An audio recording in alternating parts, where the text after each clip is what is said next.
Hello everyone, want to introduce you to some special people. I'm here with Leah this morning. We are on a farm and getting a private, shooting lesson. She is doing women's shooting clinic, which is a lot of fun because a lot of women may be a little bit intimidated and want to learn how to shoot but really don't know where to go. Leah, tell us a little bit about what you're doing. Well, we are hosting a series of women-only instructional pistol clinics. We've had, the first one was in March. We have the next one on April 20th. We have another one scheduled on May the 18th. Okay. But basically, we're teaching women who, novice shooters, gun safety, gun education, and how to have fun with a pistol. And they certainly can, because sometimes we just need the feels. It just feels good to blow something up. That's right. That's right. I've found that a lot of women, recently their husbands have purchased a handgun for in the home, but they haven't learned how to shoot. They haven't even picked it up. And they really should. If you're going to have one in the home, know how to use it. That's really, that's true. Good. There's a quote that I like by Annie Oakley, and it's something like, I would like to see every woman be as comfortable handling a firearm as she is handling a child or a baby, and I really believe that. And so I am dedicated to teaching women, anyone who wants to learn, how to safely handle a firearm. Well, that's a good quote. All right, well, who do you have with us this morning? I know they're very important. This is Warren Shaw. He's the owner of the company. Warren. And this is Dave Harding. He's a fellow instructor and good friend. And he taught the first clinic with me, and he's going to teach the next clinic. And basically a class, does it last all day? Yes, it's about 6 hours long. It starts at 10 o'clock in the morning all the way till about 3:30. So the women get a full day of experience and excitement throughout the day. Do you find that when women just do this together, it's a little bit more comfortable for them rather than mixing it up right now, if they're a little intimidated? The feedback that I've gotten is that they enjoy being around other women. It's sort of like going to an all-women's gym as opposed to going to a gym where they feel less intimidated, nobody's judging them, and they're all in the same boat. Okay, so when they get good enough, then they can go show up with their husbands and show them out. Exactly, and that's what we're finding out. The ones who have gone through, at the end of the day, we have what we call a gun goddess mini match, and that gives them the opportunity to take all the skills that they've learned, and we actually we have a mini match for them, and they're able to participate, and they're very comfortable with the firearm, even for the total novices who have never picked one up. And I've gotten reports that they've gone back to work, and they have friends at work that have been inviting them out to the range to go shooting, and they go home and they teach their husbands things that they didn't even know. So I'm surprised they admit that. Well, you get to work with a lot of women, I guess, out there too when you're in the training with them. What's the one thing that is, I guess, the thoughts that women don't think that why do they think they can't do this?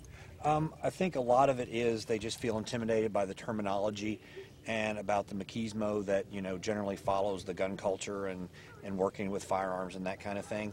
And it's nice to be able to kind of alleviate some of those fears and show them that the gun is just a tool, and that just like any other tool, it needs to be handled safely, and that there's no reason to fear it. You need to respect it, but there's no reason to fear it. If you have a gun in the home, where's the best place to put it?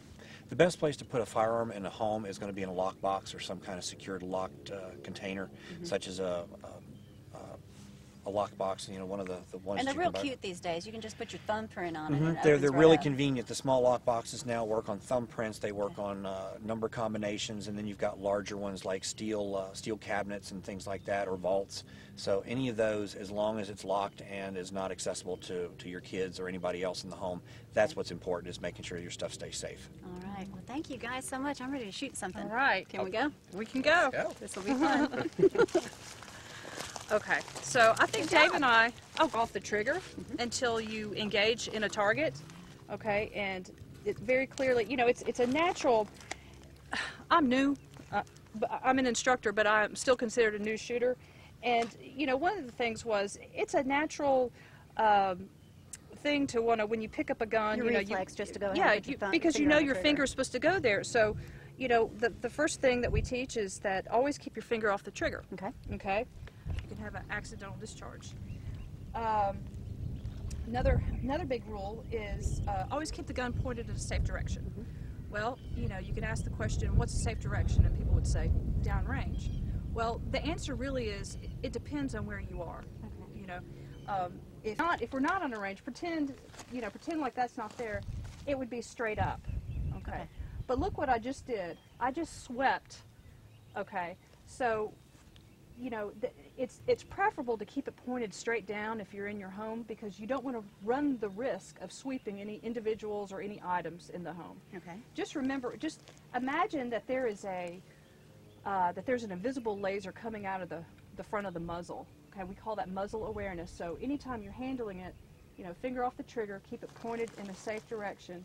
If you're at a building, safe direction may not be up because there could be a second story and people and things up there. All the 180-degree rule at most ranges, or 170 degrees, meaning the muzzle never turns, never even comes close. So you always just keep it in a That's right, relaxed because area. on a firing line you can have people standing next to you, and you know what happens is when you're reloading or you're doing something, or you're, you know, and if your finger accidentally slips and hits the trigger, you know, and it's pointed in an unsafe direction, it could go off. And so that's a big thing. So finger off trigger, keep the gun pointed in a safe direction, keep it unloaded until you're ready to use it. All right. Okay.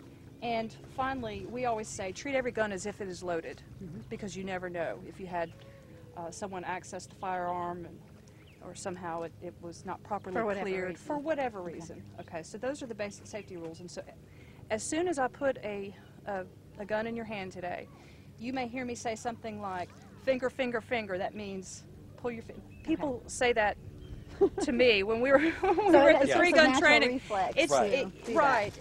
you know, So you don't realize you're doing it. When you don't you're realize new you're to doing it, and so your instructor is part of it is just that good muscle memory and that good training, and you eventually learn. But Dave And grip are going to be the two things that help you manage recoil. Okay. So the first thing you're going to do, you're going to go ahead and get your feet a comfortable distance apart. Possibly just your support hand, the side that'll be your support hand, maybe slightly forward. So what I've got her here at this point, she's got her left foot just slightly forward. I'm a right-handed shooter, so I'm going to put my left foot forward. Right. So she's going to stand there. She's going to have a little bit of bend in her knees. She's going to put a little bit of weight on her toes, just enough so that if she leans forward, we can put a piece of paper under her heels. Okay. At this point, her hands are going to come up when she makes her draw. The other thing we're going to talk about is the draw. Okay. Okay. And I'm going to point that way. Since This is going to be our safe direction down range. Right. And this is a training gun. This is a training gun. What we're using, this is a plastic gun, so it's an inert object. We use it for training purposes. All right. Once she draws her weapon, when she draws the weapon, she's going to make sure that she has a good purchase on the back of the hand grip as high as possible, getting as close to the back of the back strap of the weapon as possible. You see that right there? Okay. All right. Then what she's going to extend her arms outward. She's going to go ahead with her support hand. She's going to reach around the front of the pistol. Okay. She's going to do what we refer to as a thumbs forward grip. And you'll notice in this situation, her thumbs are forward. They're tracing, or they're following the line of the pistol. And pointing towards your target. Pointing towards the target. There are other grips that are out there that have been used for a number of years. This is just what's evolved over the last couple years. Grip.